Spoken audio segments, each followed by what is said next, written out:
बिस्मिल्लाहिर्रहमानिर्रहीम अस्सलाम वालेकुम। इजराइल के फौजियों के साथ हो क्या रहा है, कैसे वो अपनी लाशें उठाकर लेकर जा रहे हैं, कैसे वो अपने जख्मियों को लेकर जा रहे हैं और आवाम से छुपा रहे हैं, ये आपकी स्क्रीन पर जो तस्वीर चल रही हैं इसको आगे चलकर आपको तफसीली बताते हैं कि इन मनाजिर के बाद इजराइल के साथ हो क्या रहा है।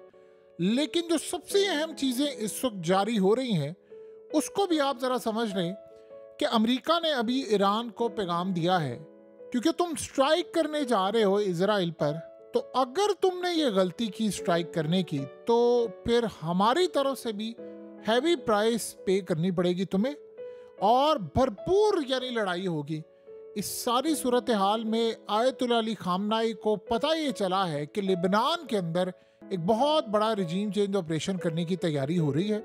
प्लान ये है कि हिजबुल्लाह को हमेशा हमेशा के लिए वहाँ ख़त्म करके गवर्नमेंट लेकर आया जाए और उन्हीं के अंदर अब एक लड़ाई की जाए, क्योंकि जो मनाजिर सामने आ रहे हैं वो बड़े दिल दहला देने वाले हैं। ये क्या सारा गेम है ये ज़रा समझ लें। ये सबसे पहले आपकी स्क्रीन पर जो तस्वीर आ रही हैं ये लीक होकर आई हैं और ये मनाजिर जो हैं ये वो मनाजिर हैं कि इजराइल ने सारी ज़िंदगी इनको छुपाने की कोशिश की। ये जो सर्कल लगा हुआ है, दायरा लगा हुआ है, ये असल में इजराइल के फौजी जो है वहाँ पर जो इनके मैदान जंग में फौजी मारे गए हैं उनको उठा उठा कर शिफ्ट कर रहे हैं और इजराइल ये बता नहीं रहा था कि उनके फौजियों के साथ हुआ क्या है।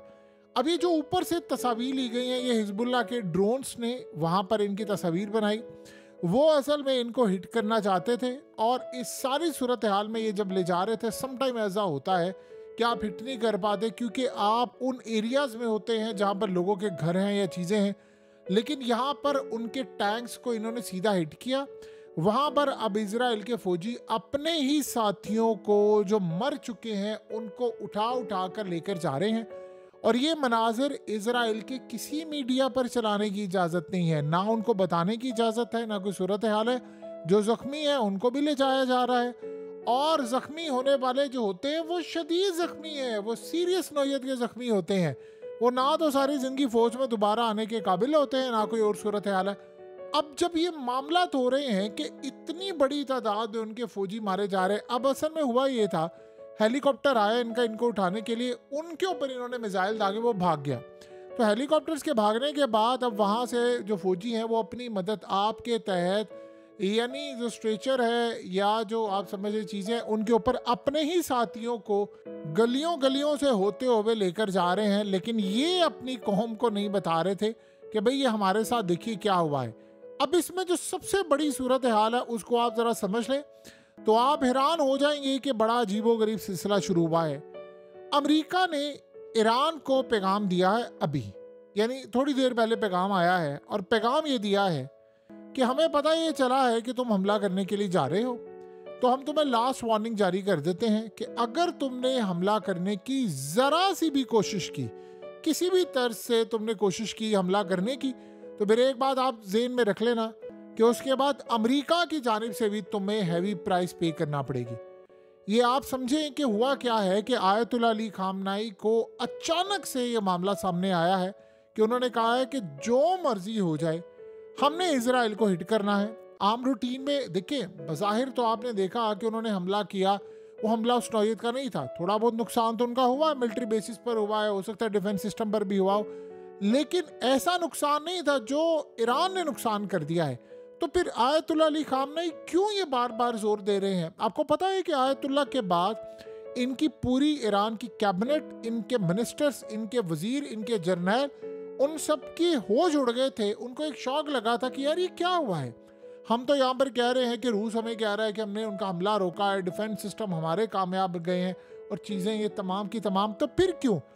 आयतुल्लाह अली खामनाई को ये बात अच्छी तरह पता है कि डैमेज उन्होंने किया है, चाहे थोड़ा किया है, जितना भी किया है, लेकिन आफ्टर ऑल किया है। अगर हमने अब जवाब ना दिया तो थोड़ी अरसे बाद ये दोबारा स्ट्राइक करने के लिए आ रहे हैं और इस दफ़ा वो भरपूर जवाब देंगे, भरपूर जवाब देंगे। वो उनकी साइकी को समझ गए हैं। जैसे मिसाल के तौर पर ईरान के प्रेसिडेंट इस दुनिया से जब रुखसत हुए, हेलीकॉप्टर हादसा था, उस पर वो चुप रहे, तो उसके बाद इस्माइल हानिया को मार दिया। उस पर वो चुप रहे तो हसन नसरुल्लाह को मार दिया, उस पर उसके बाद वो चुप रहे तो आप ये देखिए उन्होंने बाकी क़यादत को भी मार दिया। तो अब उन्होंने फैसला किया है कि टिट फॉर टैट, जो मर्जी हो जाए जवाब देना है। उसकी वजह क्या है? ये जो आप मनाजिर देख रहे हैं जिसमें वो अपने फौजियों को उठा उठा कर ले जा रहे हैं, आपको पता है ये क्या मनाजिर है?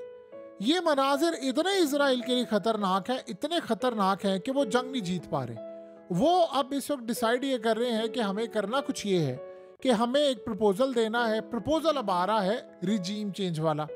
प्रपोजल में ये है कि हिजबुल्लाह, चूंकि आपको पता है गवर्नमेंट के अंदर है, वहाँ पर यानी लेबनान के साथ कोलेशन में है, तो प्लान वहाँ पर ये हुआ है कि अब वहाँ पर अंदर से एक तहरीक उठाई जाए जो असल में हिजबुल्लाह के खिलाफ हो। जो वहाँ पर उनके जो पार्लियामेंटेरियंस हैं जो हिजबुल्लाह की पार्टी से ताल्लुक़ रखते हैं, उनको चुन चुन कर मारा जाए, अवाम को उनके खिलाफ खड़ा किया जाए।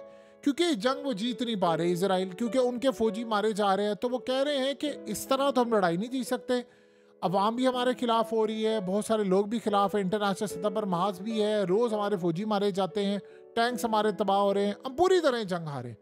तो अब अंदर से एक तहरीक उठेगी, यानी वही जो प्रॉक्सी होती है, आप टीटीपी को जिस तरह खड़ा कर दें, दाइश को खड़ा कर दें, फलाना कर दें, इस तरह की प्रॉक्सी उठाएंगे। अब उनके अंदर लड़ाई होगी और प्लान ये हो रहा है कि वहाँ पर उन लोगों को कहें कि हिजबुल्लाह को आप हमेशा हमेशा के लिए लेबनान से ख़त्म करें। वहाँ पर वक्ती तौर पर एक पपिट गवर्नमेंट आ जाए जैसे महमूद अब्बास की है, और वो नाम नेहाद हो, उनकी कोई मिलिट्री शिल्ट्री ना हो, और हम ऐसे ऐसे इलाके जिस तरह हमने गज़ा, फ़लस्तीन, इन सबको पिछले 76 सालों में ऐसे ऐसे पूरे पूरे इलाके खा गए हैं और कोई नहीं करने वाला, तो लिहाजा इस तरह का सीन हो, यानी पूरे का पूरा मामला। फिर यहाँ नहीं रुकेगा, यही मॉडल फिर इन्होंने तुर्की लेकर जाना है, यही मॉडल मिस्र लेकर जाएंगे, यही मॉडल आगे बड़े बड़े ममालिक में, जो 8 ममालिक इन्होंने कहा है कि हमने फतह करने हैं, और एग्जैक्टली यही मॉडल इन्होंने लेकर जाना है ईरान के अंदर।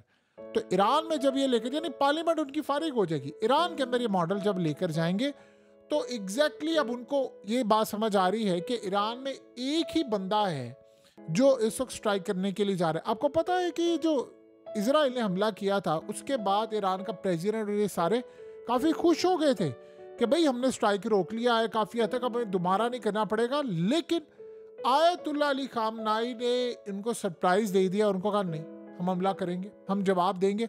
और अब वो हमला करने के लिए जा रहे हैं। उन्होंने कहा कि नहीं, अब रुकना नहीं, क्योंकि अगला उनका प्लान ये है कि यहाँ तक हम आ गए हैं तो हमने उसके बाद जाना है। तो वो कह रहे हैं कि हम इनको जवाब दें ताकि दोबारा ना आ सके, और इस दफ़ा जो जवाब होगा वो बहुत तगड़ा होगा। आप एक चीज़ गौर करें कि ईरान के अंदर इस वक्त जो बड़े पैमाने पर सारे टॉप लेवल के जर्नल है वो गुफ्तगू नहीं करे, सिर्फ वो वाले बयान दे रहे हैं कि इस दफ़ा का जो यानी जो वादा सादिक है तीसरा, वो बड़ा ख़तरनाक होगा, वो बड़ा तबाहकुन होगा, पहले से कई गुना ज़्यादा ख़तरनाक होगा।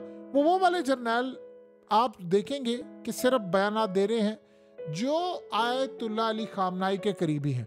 ना कोई पॉलिटिशियन, ना कोई एमपीज, ना कोई मेंबर ऑफ पार्लियामेंट कोई बयान नहीं दे रहा जो इनकी पॉलिसी से इख्तलाफ करता है। वो इख्तलाफ नहीं कर रहे, लेकिन वो बयान भी नहीं दे रहे। ईरान का प्रेसिडेंट तो बिल्कुल ही नहीं चाहता कि भाई हम कोई हमला करे, बावजूद इसके कि रूस के साथ उनके मामला था। वो सारी सूरत हाल, तमाम चीज़ें वो असल में चाह नहीं रहा। वो बार बार ये कन्विंस है इस बात पर, नहीं हमें नहीं करना चाहिए, लेकिन आयतुल्लाह खड़े हो गए हैं। वो कह रहे हैं कि नहीं, जवाब जाएगा, हर सूरत जाएगा। और उनको ये बात समझ आ गई है कि मेरे बाद सूरत हाल कितनी खतरनाक है। आपको पता है अमेरिका ने कैंपेन भी शुरू कर दी थी कि उनकी हालत बड़ी सीरियस है, और अचानक वो सामने आते हैं तो जैसी भी उनकी हालत है, एक बुजुर्ग है 85 साल का, आप क्या उम्मीद लगा सकते हैं कि वो अब कोई 26 साल का नौजवान तो होगा?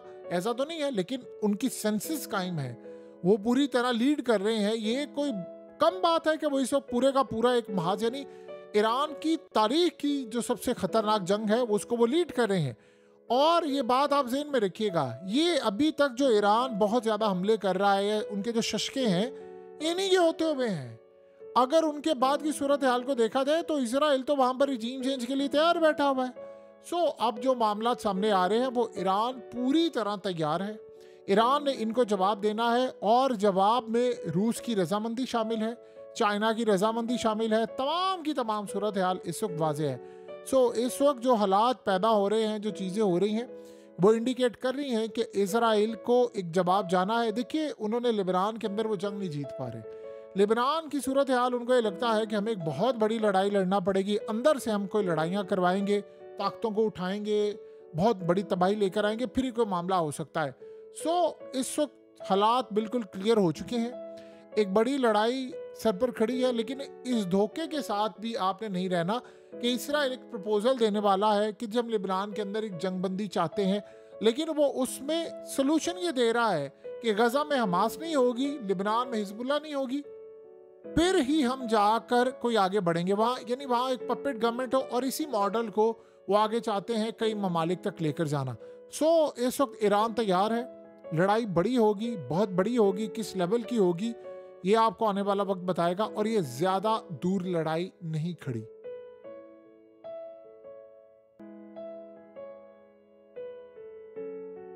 हकीकत टीवी को सब्सक्राइब करना मत भूलें, वीडियो को लाइक करें, शेयर करें और कमेंट सेक्शन में अपनी राय का इजहार जरूर करें।